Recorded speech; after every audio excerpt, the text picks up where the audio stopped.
This episode of the Beer Bound Podcast is brought to you by Rolling Hops Beer Tours.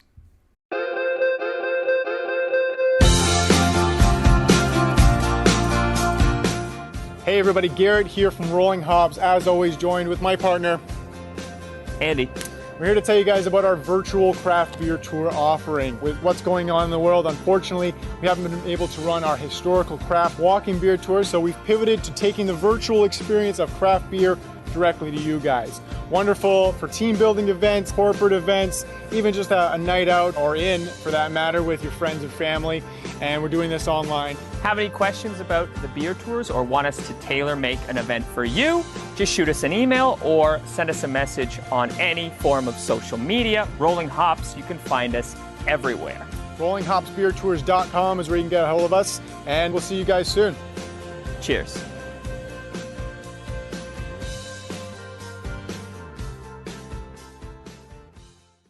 Welcome, everyone, to another episode of the Beer Bound Podcast. We are excited to be joined by Chris Samuel, the head brewer and co-owner of Evergreen Craft Ales. Evergreen started in a home garage in the suburban neighborhood of Bell's Corners in Canada's capital city of Ottawa. Evergreen developed a small following of neighbors, teammates, and beer adventurers. In September 2019, Evergreen moved out of that ambitious garage and into a new open concept brewery in Kanata, Ontario, which is another area, I guess a suburb of Ottawa, I guess you would say.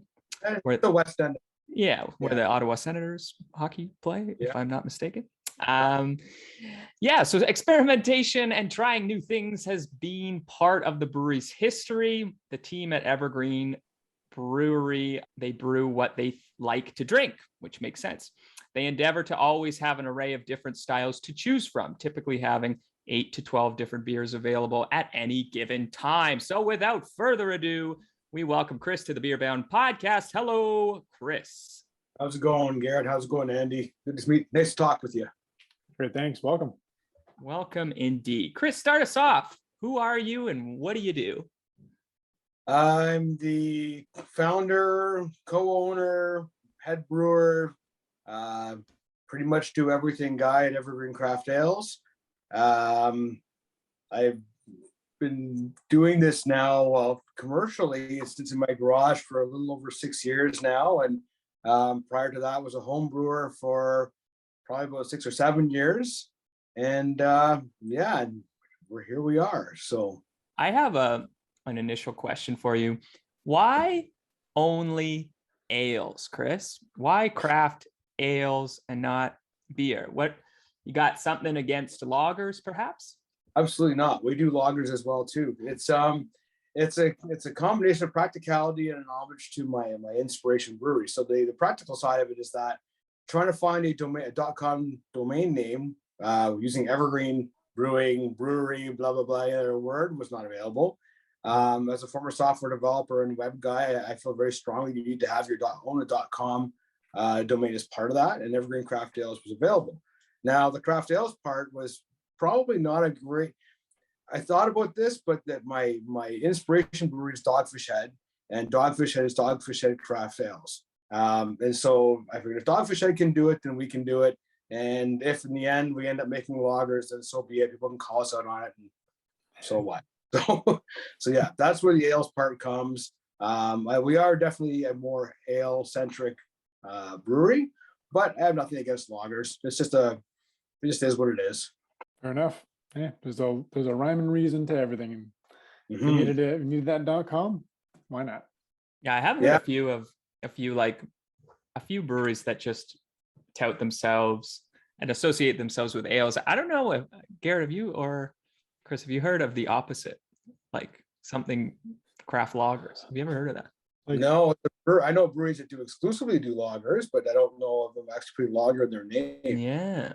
No. Lager in the name is a tough Maybe one. I made a mistake.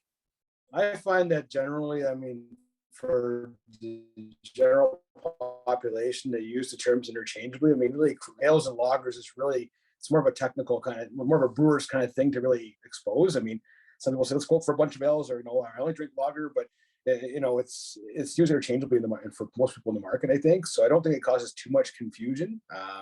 I could be wrong, but we haven't had a problem with it yet. So yeah, makes sense.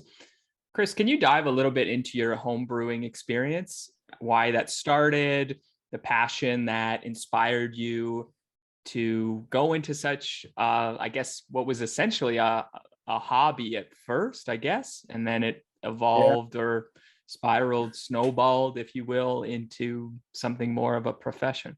I think that when I start, so my initial goal was as a beer drinker was just to make beer, right? I think, oh, that's kind of cool. Let's make some beer. It'd be kind of fun.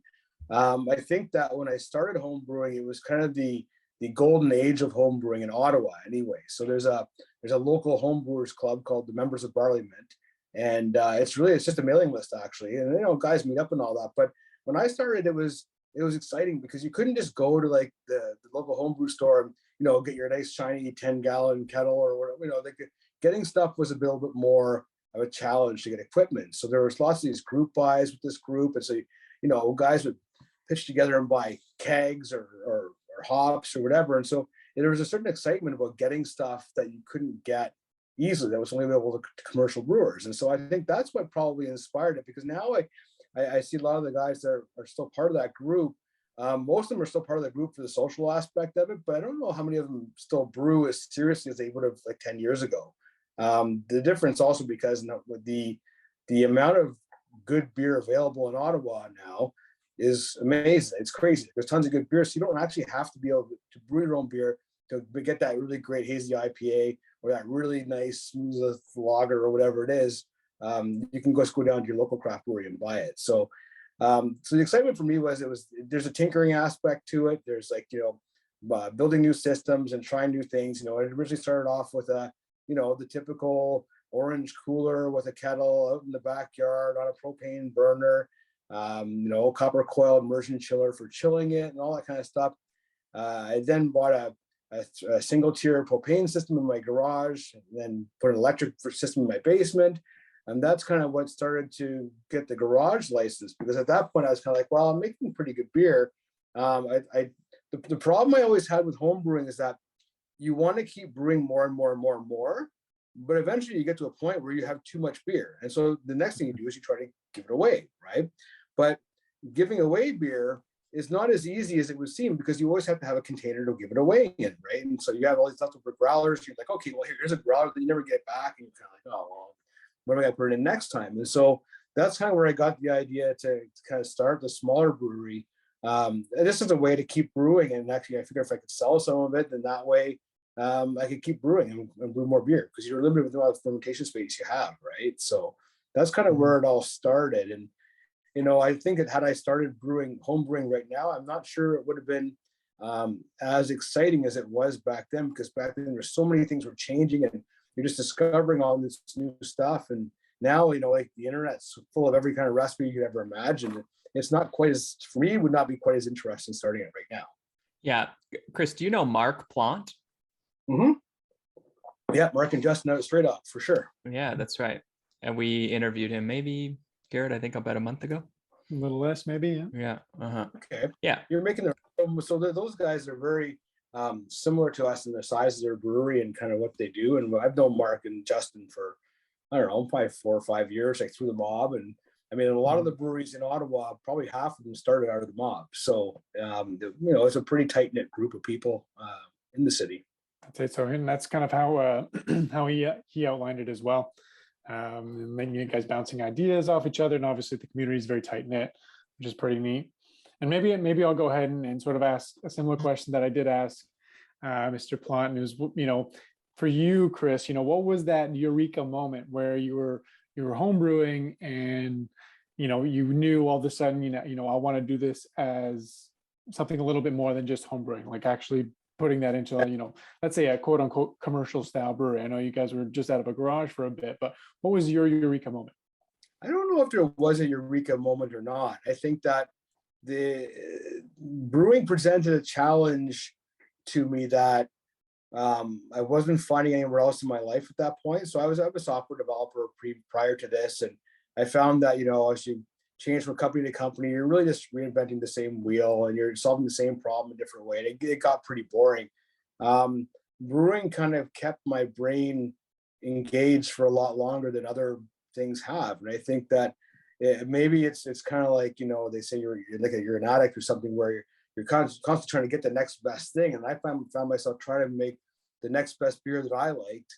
And it's still to this day, it's an ongoing challenge to find, to make the next beer that you really like. Because as a brewer, it's a lot of brewers anyway, are never satisfied with any beers that they do. So I'm not, because I always find it's something I can change about even our core beers. I tweak, probably every second batch that we do, I tweak something to try and make it better. So I think that's the fun part about brewing, is that there's so many variables you can play with that you never really get totally bored with trying to make your product better. Whereas with some things like software, if you're really, grinding it out and doing some really cutting edge, it can be exciting. But where I was just building apps for companies and, education and stuff like that. And it got kind of tiresome pretty quickly. So I think that it wasn't like a single moment, but it was definitely a progression based on just the fact that it always kept me interested in doing something. I'll tell you my one big aha craft beer moment, not necessarily related to brewing, was I was in Vermont for a soccer tournament for my son, and I heard about this little brewery called The Alchemist, and not really fully comprehending what they were.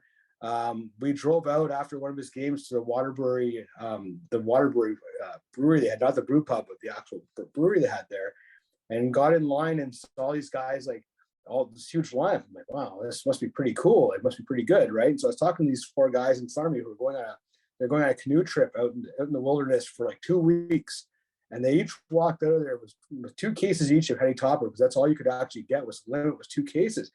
That's $144 a case US. I'm like, wow, this must be pretty good. So I got 8 beers. I bought 8 cans. I'm like, okay, that's pretty good. And I remember the first time I tried it, I had never had anything like it. It's the first time I ever had a beer that made my mouth water for the second one. That's a feeling I've never achieved ever again in beer. Is the pure anticipation of a beer was having my second and third Heady Topper the second and third day after. So that was a big aha on the beer side of things, for sure. That's pretty crazy. Yeah, like Heady Topper, arguably the beer, and The Alchemist, the brewery that maybe spawned the New England IPA movement, arguably anyway. Yeah, that's pretty cool. And it's neat, everyone needs something to obviously drive them and keep progressing and keep tweaking, and something that keeps you hungry. So it sounds like craft beers kind of, or I guess in this case, keeps you thirsty in this case. But if there's, to that effect, when you're brewing, is there something that's like a go-to brew that you find, I don't know, maybe the most challenging, or maybe that brings on that sense of ambition to do something better and tweak and keep going? Is there a specific brew that maybe does that? There's two of our beers that very risk reward based beers, and one is our Clothing of Gods, our Northeastern IPA. That one, we finally figured out the steps that we, for our dry hopping and our whirlpooling procedures and stuff that give it the best pop out of the can. So when you open the can, you get that aroma that you really expect from that kind of beer. And so that having that can, opening that can, having that aroma pop out right away, for me means I did something right. And we've controlled all the right variables, did all the right things. And we generally get that beer now is pretty dialed in, and we get that all the time. The other one is doing our cerveza, because it's the exact opposite of it. We try to make it super clean, easy, crystal clear. We pay attention to our pHs a little bit more, and be a little more technical in the way we brew it, because there's nowhere to hide on those beers. So those are the 2 beers that we do that I find are the most challenging, because they're also our 2 best-selling beers as well. So they have to be good every time that they come out. So that would be the biggest challenge. We don't do, we brew the Evergreen way, and the Evergreen way may or may not work on another system at another brewery, but we've developed a process that works well. So we have a certain level of comfort doing one-off beers that we know how they're going to finish up. And some of them will be really amazing, and some of them will be, perhaps a little less amazing. but there'll always be good drinkable beers. And so that makes me happy too, that we've always consistently, since we moved to our big system here anyway, even beers that didn't come out exactly how we wanted have always been drinkable and good. And is there anything that you're looking forward to brewing, maybe you haven't done previously? Yeah, we're doing a non-alcoholic beer at the end of the month. Oh, cool. We're using Escarpment Labs has got a new yeast out called Nay, and it doesn't ferment maltose, and we toyed around this non-alcoholic idea for a while. We have a distillery next door that we've kind of tinkered around with this, taking the distilling beer and taking the alcohol out and doing different techniques, and it's never tasted quite right. I'm really hopeful that we can nail this style, because I think that would be the holy grail to make a beer that tastes like beer that's a non-alcoholic beer. I think that'd be pretty amazing to get a good one. I agree 100%. Like I've written a blog post on like non-alcoholic beer and the pros and cons to it, and obviously had to try a few naturally. And yeah, some of them are really good. Some of them, are maybe not as good. And it's always that balance, right? When you're making beer, and non-alcoholic beer has this place now. And you see that popping up a lot more. I think I've seen that a lot more, even just at the grocery store, as opposed to just even other beer outlets, which is cool. So yeah, that's pretty neat. Hey, looking forward to trying a non-alcoholic beer that you guys are going to put out. Yeah, I find that as we age, I'm feeling by looking at you guys, I'm probably a bit older than you guys are, but I love drinking like nice hazy IPAs, in the 6.2, 6.5 range. I can't drink a lot of them anymore though, right? So I'm but sometimes you just want to have a few more of something, but I've been told I need to cut back a little bit because I'm getting kind of fat. So I'm hoping that'll be part of the solution there. Hey, yeah, I think everyone's been told that once or twice. I think I've been told that like a couple times in the last month or so, but that's why I'm having water now. The pandemic hasn't, for sure. It hasn't helped keeping the weight down. That's for sure. Absolutely, yeah. Alcohol consumption goes up, and as well as sitting on the couch, and exercise goes down. Hopefully not for everybody, but maybe that might just be the trend for me. But probably just you, Garrett. Chris, yeah, can you tell us about the name of the brewery, Evergreen?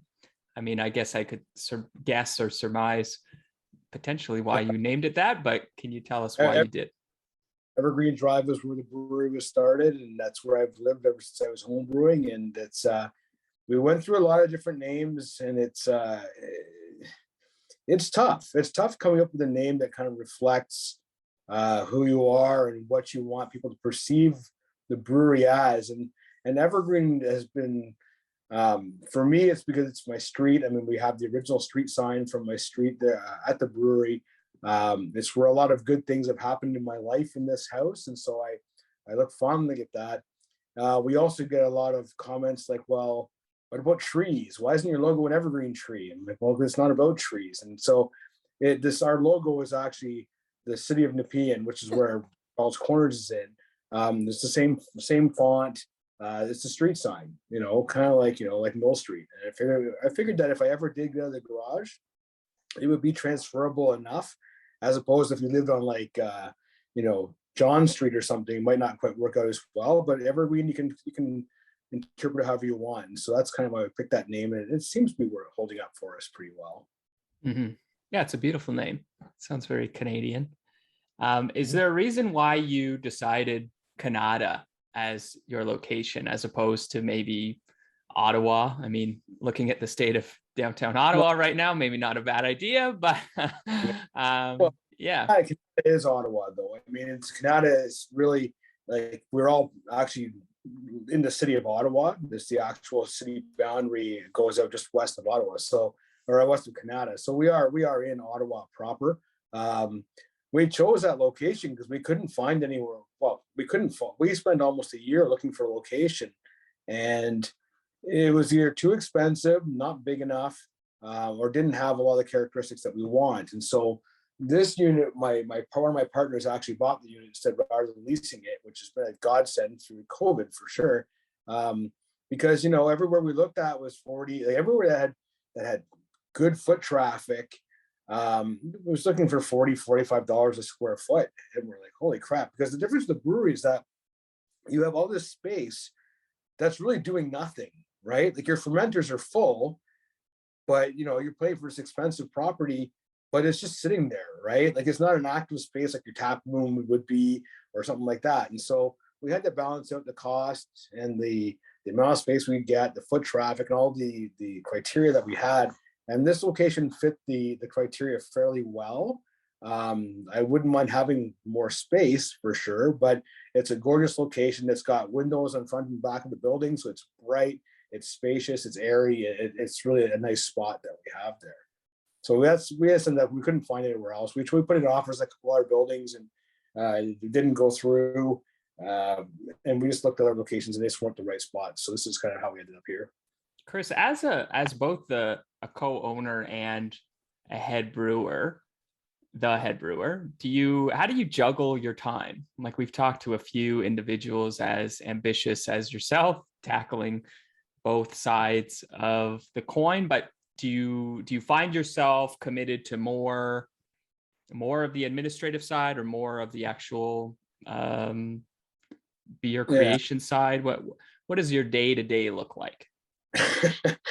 Well, my day today was I got up, I headed in to meet the delivery for our cans, spent the next 2.5 hours rejuggling all the cans. And we have a small garage at the end of our building where we keep our cans in our cold storage. And it's like playing Tetris in there, trying to get everything to fit. So I spent 2 hours doing that.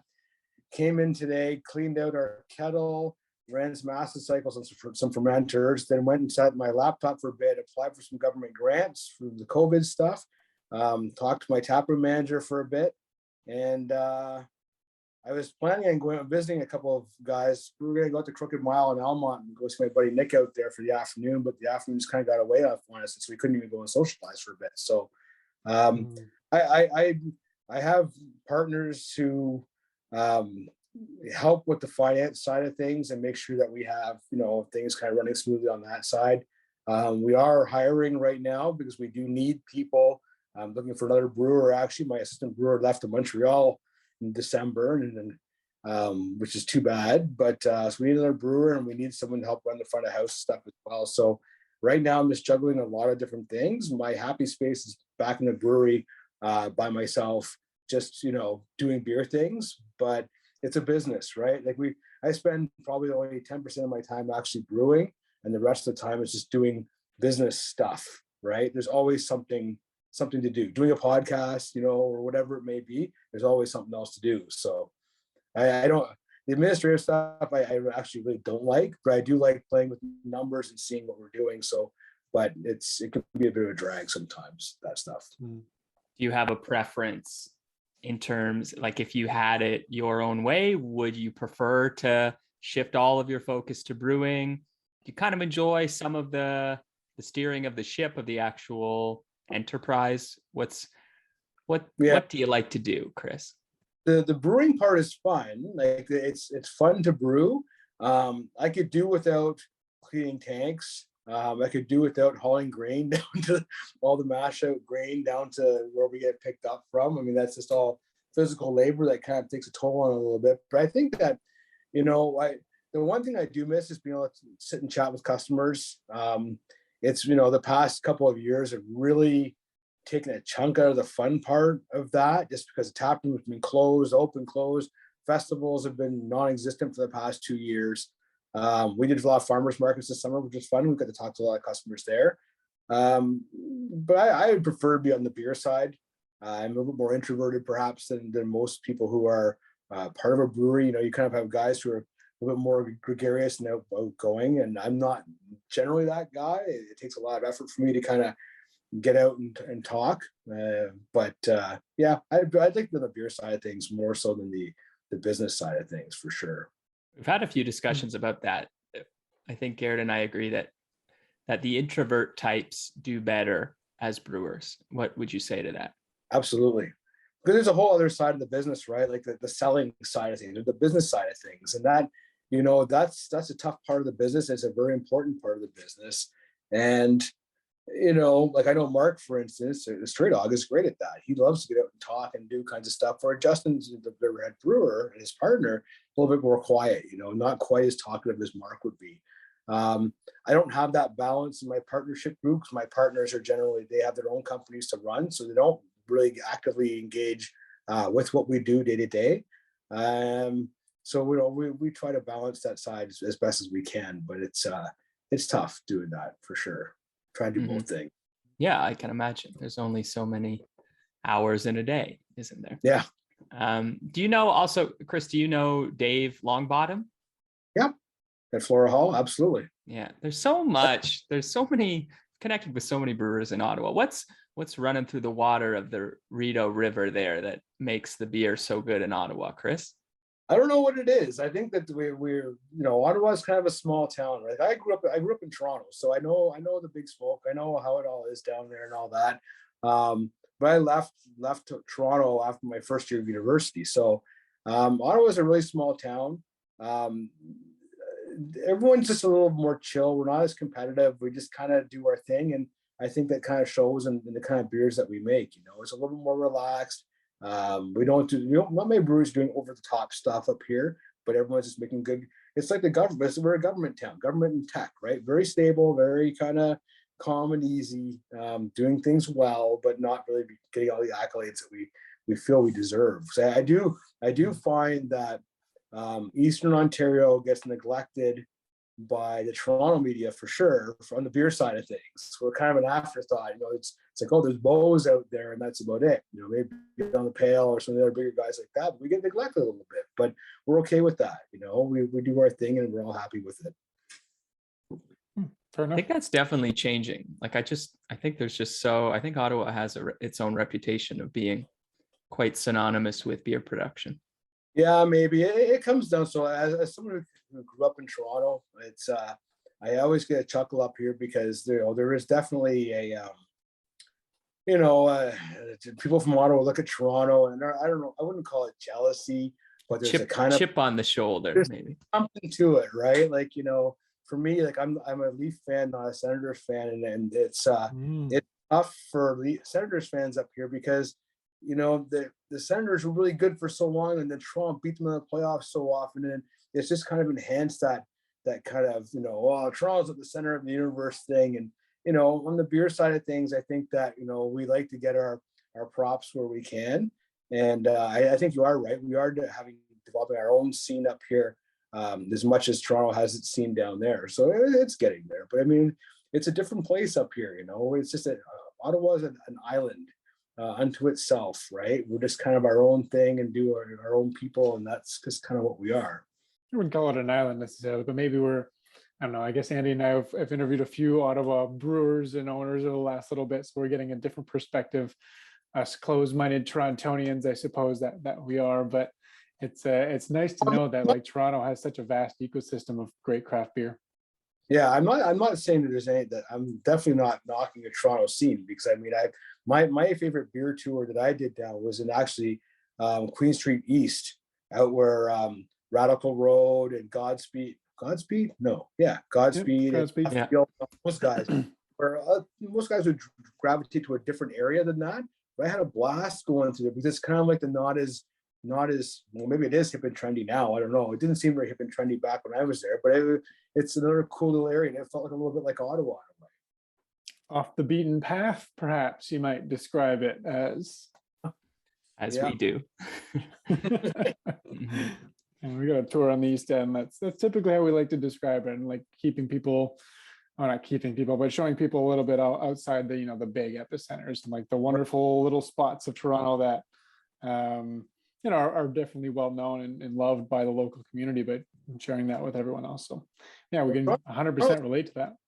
Yeah, Toronto's cool because you guys really do have the size to have your own sub communities within the city, right? Like that's the neat thing about Ottawa or Toronto that Ottawa kind of has, but really once you get away from downtown core, it's kind of all suburban, and it's like not like the 905 in Toronto, which is just a suburban sprawl, but not as bad as that. But we don't have quite the same character little neighborhoods you guys have down there. So where did you grow up, Chris?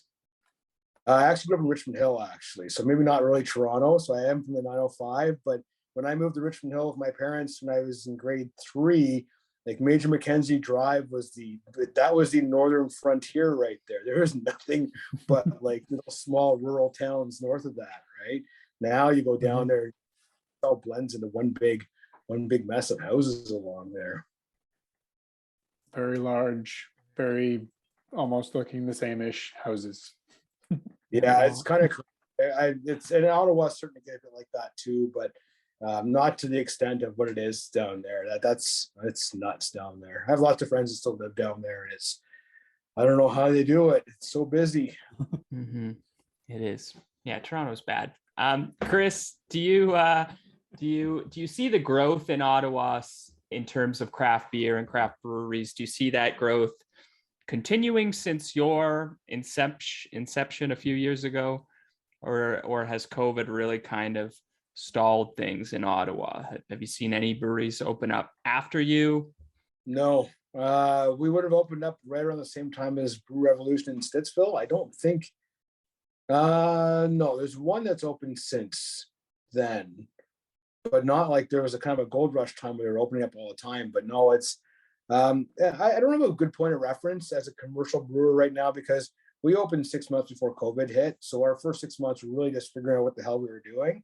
Then COVID hit, and then we've been living with that for the past over 2 years now. So I don't know what it's like. Even when I was in the garage, like we did some festivals and stuff like that, but there's no pressure to actually do anything. It was like, oh, we'll just go. It's a garage brewery. I didn't have to have draft accounts or LCBO distribution or anything like that. I'm looking forward to 2022 and hoping that we do get some normalcy back in the way we live, so I can actually see what it's like to run a brewery in normal times, because we haven't had the chance to do that. Our tap room has been closed as much as it's been open since we opened. So it's been it's interesting, but and I'm not complaining because we've learned a lot by having to pivot to going online and just doing all the different things that we've been doing. So it's been a good challenge that hopefully will set us up well for the future. That's right. Build some resilience in the whole beer community, I guess. Perhaps that's the silver lining. Chris, in terms of brewing itself, I'm going to go back to that for a bit just because I'm interested. Do you have a particular style of beer that is something that you really have a preference for, or the whole process is just interesting to you? Do you have a preferred style to brew? American style pale ale is my favorite style of beer. It's the perfect beer for every occasion, and that's what I'm drinking right now. Our maiden voyage pale ale. I tend to go toward hoppier beers for sure. Hoppy beers and lager type beers would be what my preference is. We've had a compliment paid to us where they said we're a kind of a jackknife brewery where we can do a wide spectrum of beers to satisfy most palates and do them all pretty well. Whereas we don't really excel at any one particular style. Like we do good stouts, we have a good brown, we do have good red. Our IPAs are good, our pale ale is good, our beers are good. So we do a Kolsch, we do a cerveza kind of rotation. But pale ale for sure. Like it's not the most popular style anymore, but it's the style that defined craft beer. It really is.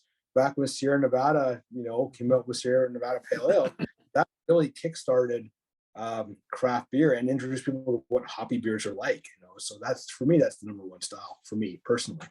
So in terms of actually making the beer, that's still your favorite? Like I know I think you like consuming the pale ales, but making them as well, like that process is more interesting to you? We're not a very like I said, we brew at the Evergreen way, so to speak. So we do the same kind of process for most of our beers, and we'll tweak ingredients. We don't play around too much with mash temps, and we have a style, a way that you can identify our beers just by the house taste to them, and that's so. And that taste has been cultivated and worked upon for the past 5 years. And so we're trying some barrel aged stuff for fun, which kind of puts us out of the comfort zone a little bit. But I really just like making beers that people can drink, that that everybody can enjoy.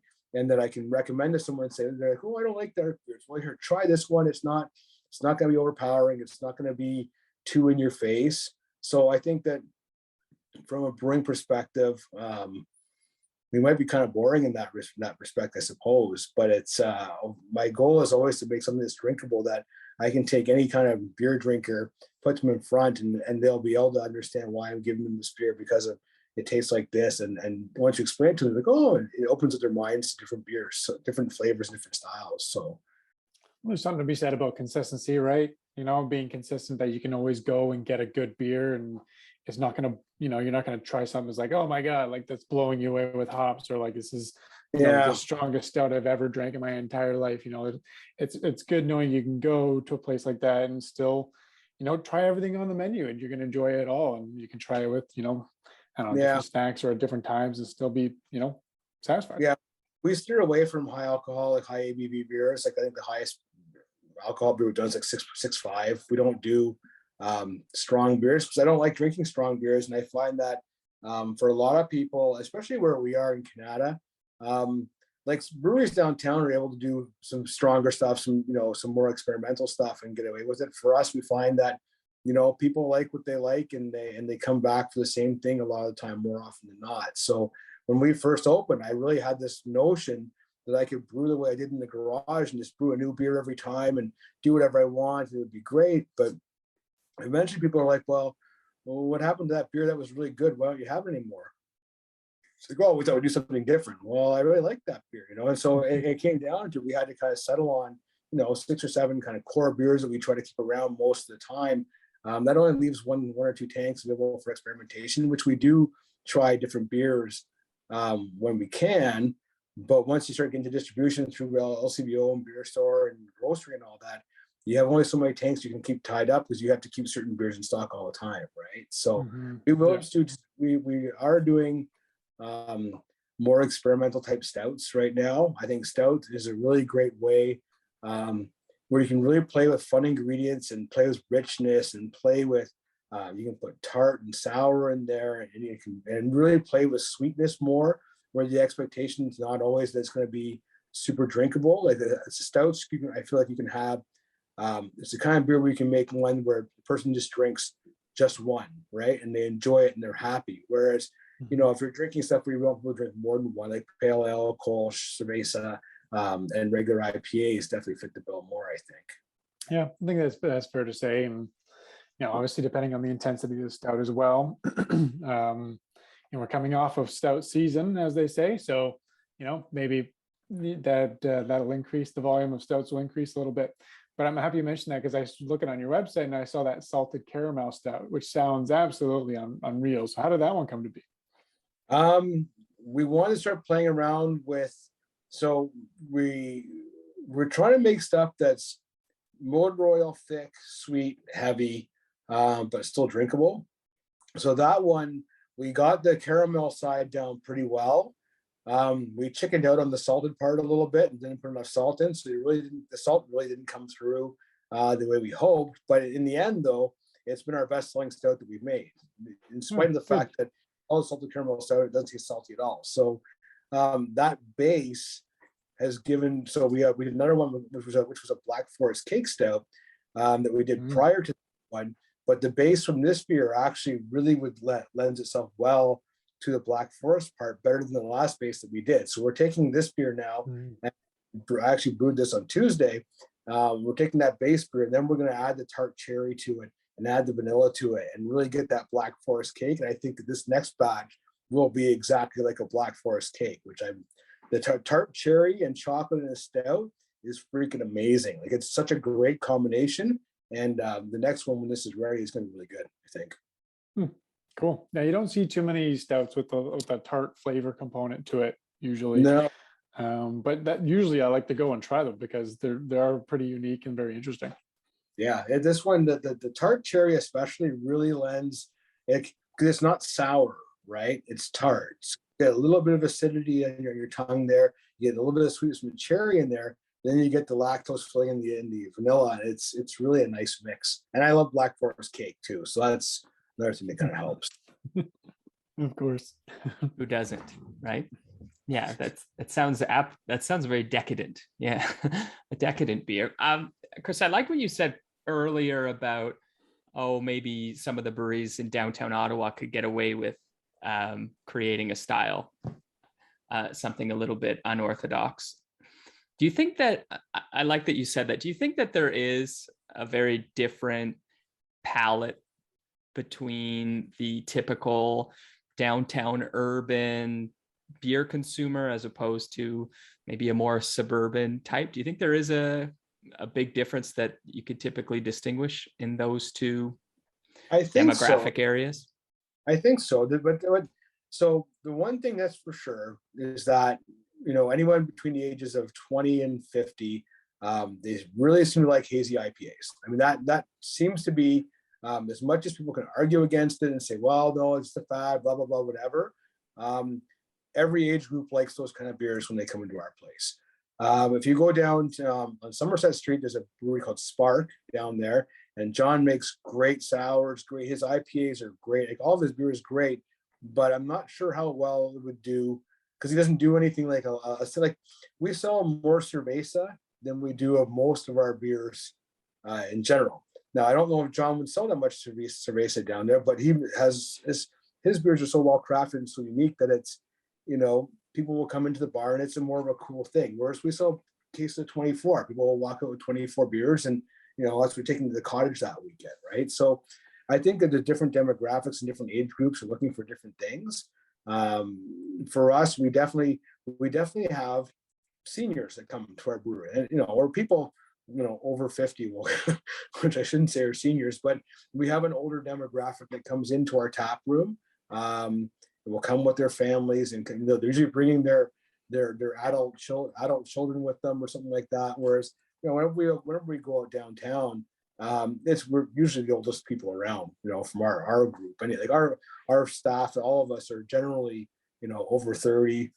We don't have many kids working for us. It's just the nature of what it is. I don't know why, but this is how it's worked out that way.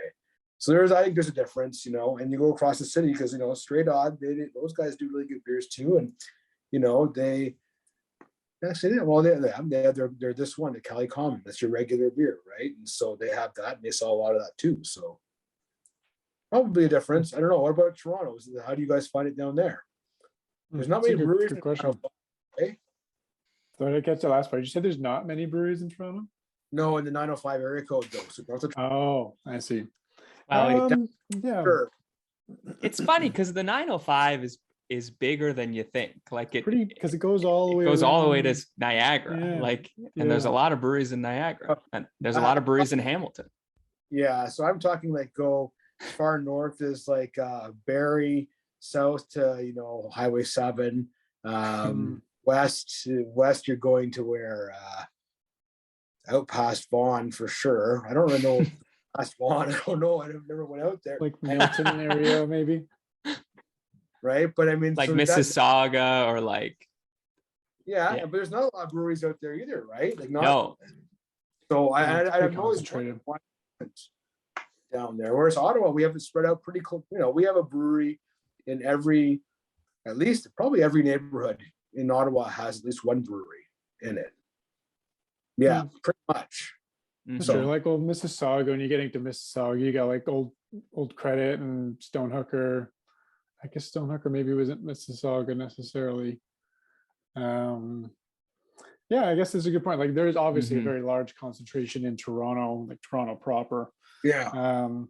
But yeah, maybe coming back to what you're asking, like what the preference might be, like I guess maybe we can only talk to the people we meet on our events. And the demographics will range there's a quite vast range of people who attend our events. But I don't know, maybe the stereotypical older crowd who might have been used to lagers in the past and prior to the big craft beer boom, or actually at least we find, but obviously we're probably a little biased because people are joining our tours, but do want to try some of the bigger, bolder flavors like East Coast IPAs and West Coast IPAs, milkshake IPAs, some stuff like that. Which is good, but like time again we'll we'll showcase something different, like maybe like a saison or a different type of stout, or an amber or a bitter or something to that effect, and be like, yeah, this is different, but they're down with it. Yeah, I find that the older generations are really driving the consumption of IPA now. It feels like, a lot of people who didn't drink craft beer before are now discovering these flavors, maybe a little bit behind the curve perhaps, but are really starting to enjoy that. Saison is one beer that I really, really like that does not sell well for us at all where we are. Whereas you can take John at Spark and he sells Saisons all the time. Like I did my bucket list beer is we have a Chardonnay barrel aged Saison in barrels right now. And this is a beer that I've wanted to do forever. And we finally got hold of 2 fresh dumped, Prince Edward County Chardonnay barrels. And we're just a Saison just for that. And so I'm so looking forward to putting that in the cans this spring. But I know it probably won't sell very well, but I don't care. I'm looking forward to it all. That sounds great. I'm a huge fan of Saison. It's probably my top 3 of beer styles. And yeah, it's sometimes you barely see it in certain breweries, and other breweries will offer it maybe all the time, but it is sort of polarizing like that. Yeah. It's great style though. Love it. I think someone should write a book on the beer consumer side of things, like analyzing that in terms of, because I was really kind of thinking about that in terms of, well, okay, your urban hipster is synonymous with maybe more of an avant-garde beer consumer, but not necessarily. Like you could have some individuals, perhaps older, who maybe have done a bit of traveling, who know of different styles all over the world, particularly European styles, who have a bit more of interesting palates, or maybe having individuals coming from countries like Germany or Belgium or the UK or Czech Republic with different preferences. So it's interesting. I was just sort of mulling over typical beer consumers in Canada, and yeah. I think that if you look at food consumption patterns, like restaurant styles, if you like McDonald's a lot, you're probably not going to be really into Saison. I think that's probably a pretty good guess. But if you like really hot, spicy curries, or if you like, if you're a little bit more adventurous in the kind of foods you eat, I think you're more open to experimenting with different beers and not worrying about being disappointed with what you get when you order something a little off the beaten track, right? And that adventuresome, I think, directly ties to how you eat. And I know for me, like, I'll eat almost anything. And I enjoy, very flavorful food, but I'll also eat McDonald's once in a while too. And that reflects in my beer choices, in that, I'll drink Saisons, I'll drink any German style for sure, any English style. Even North American light lager has its place. For me, there's a time and place for that, just like there's a time and place to go to McDonald's or Subway, right? So I think if you have that adventurous palate for food, I think you'll have the same kind of palate for beer and for wine and for cider and for whatever else is you want to drink. It's a very good point. And actually, just you mentioning that, Chris, in conversations we have with individuals on our events, like, typically, we chat, and obviously the conversation goes to different consumption patterns, and food is brought up, and we talk about a number of different cuisines. So I'd say that's definitely highly correlated. Yeah. And it depends on your social patterns too, right? I mean, craft beer kind of has a funny stigma of, the guy who comes in and sniffs the beer and looks at it and all that, and analyzes. So like, if that's how you drink your beer, then you're always going to be looking for the next challenge or next style of drink, right? But if you're really more of a social drinker, where beer is simply the lubricant to your social experience, it doesn't necessarily have to be the most exciting beer. It's not the feature of when you go out, right?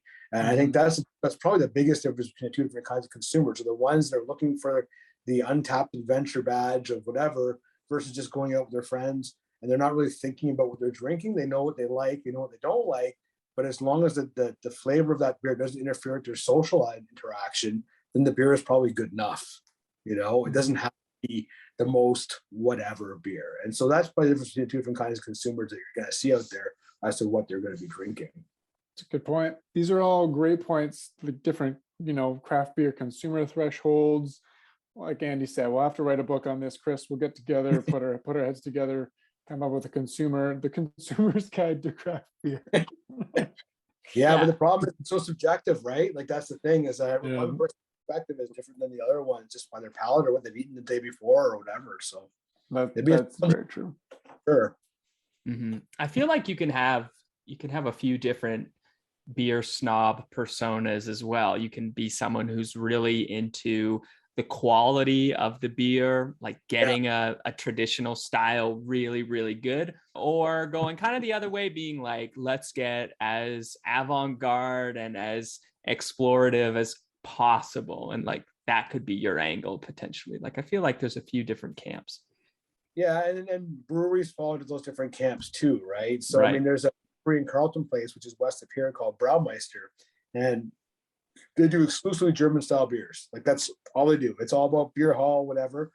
But within that, they find lots of interesting ways to actually make different kinds of beers, but they're still all German lagers, right? And they'll make sure so their beers have to be crystal clear, right? Where my tolerance, I mean, some of our beers need to be clear. I don't obsess over it as long as it tastes good.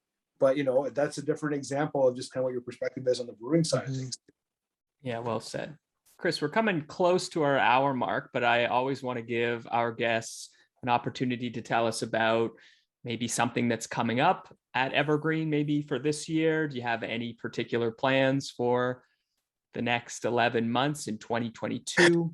Anything you'd like to showcase for us or our listeners? I never want to commit to anything these days anymore. I've gotten a little bit gun shy on that just because I never know what the next month is going to bring. I'll say this, we're going to do our best to get back to normal as soon as we can. And if, that means getting back to our live music Friday nights again. That means hosting different food events. It means hosting, we're going to try to get more in-person stuff going on in our tap room, which, we've tried this for the past couple of years and we finally gained some momentum and then you're shut down again. And so this year we're bringing a concerted effort on really working on our brewery as a destination. On the beer side, it's going to be stouts for sure. Like I'm really excited to try doing more different stouts, and they're going to be smaller batches. They're not going to be, 2,500, 30, 3,000 cans worth of it. It'll be smaller batches with more expensive ingredients in it and more interesting stuff. Other than that, and this is where some people will call us boring, is that we're just going to keep making sure we keep all of our customers happy, making sure that we have beers they can drink and try to really get that social interaction back for people. That's a big focus of ours, is to make sure when people come back, they feel comfortable, they have fun. They know that we're keeping an eye out, even if the restrictions all lift. We're still conscious of the fact that people are not 100% comfortable going out in public, and we're going to do our very best to make sure that when they come to Evergreen anyway, that we take care of that. Our staff is super friendly. There's always a happy face. There's no attitude. We want to get back to normal. We're going to do our best to make sure everyone comes back in there, has a good experience, and gets back to a little bit of normalcy. And if that means making pale ale or cerveza, if that's what makes people happy, then that's what we'll do. And that's the goal. The goal for this year is really to be normal versus not normal this year. And then 2023 we'll get a little crazy again, perhaps. That's a good goal. Getting back to normal is a good goal. Although I am also looking to 2023 now to see how crazy you guys can get. Yeah. We'll see. Better be crazy. Yeah, that's a very good goal. 2022, the year of normal. Chris, can I go back just quickly? You said, I love that your passion for stouts. Do you think, Garrett and I, we talk about stout season a lot, and stouts being synonymous with, it's a really good beer style for the colder months of the year. But do you think that's true? Or do you think a stout can be enjoyed on a beach or a summer patio? But it depends on the kind of stout, right? And this is where, you get a beer like Guinness, for instance, right? Which is kind of the prototypical stout that everybody knows about. And they say, oh, Guinness is so heavy, it's like a meal. No, it's not. It's 4.2%. It's not a heavy alcohol. I think that, heavy lactose filled motor oil style stouts like what we're playing around with right now, probably not really a good beach beer. Maybe a good campfire beer. We did one, our campfire stout, which actually we took, how many pounds was it? 70 or 80 pounds of marshmallows, and we just roasted the hell out of them with a torch. And really, that beer actually would be the perfect around the campfire, cool spring or summer evening type of stout. I think that dry Irish stouts are better in the summer. I think really heavy, thick stouts, perhaps not as good when it's hot out, but I still think you can drink them all year round. I think you can drink every beer all year round. Everyone has their place. It just depends on what you feel like. Totally agree. We say stout season, but just to go along with the fun stereotypical aspect of it, but we've even heard of summer stouts. I'm pretty sure Black Lab in Toronto does like a summer stout, which I've had a few times in the summer, and yeah, I'm all for it. If it's cold and carbonated, I'll drink it on a summer evening. Yeah, sure. Stout season is every day. All right, That's it. Chris Samuel from Evergreen Craft Ales in Kanata, or Ottawa, really, Ontario. Chris, thank you so much for joining us. We look forward to visiting the brewery soon. Thanks a lot, boys. I appreciate your time. Thank you, Thanks, Chris. Chris. Have a good one. Bye-bye. Be sure to subscribe to stay up to date on all our interviews and beer-related content. Remember, craft beer is here.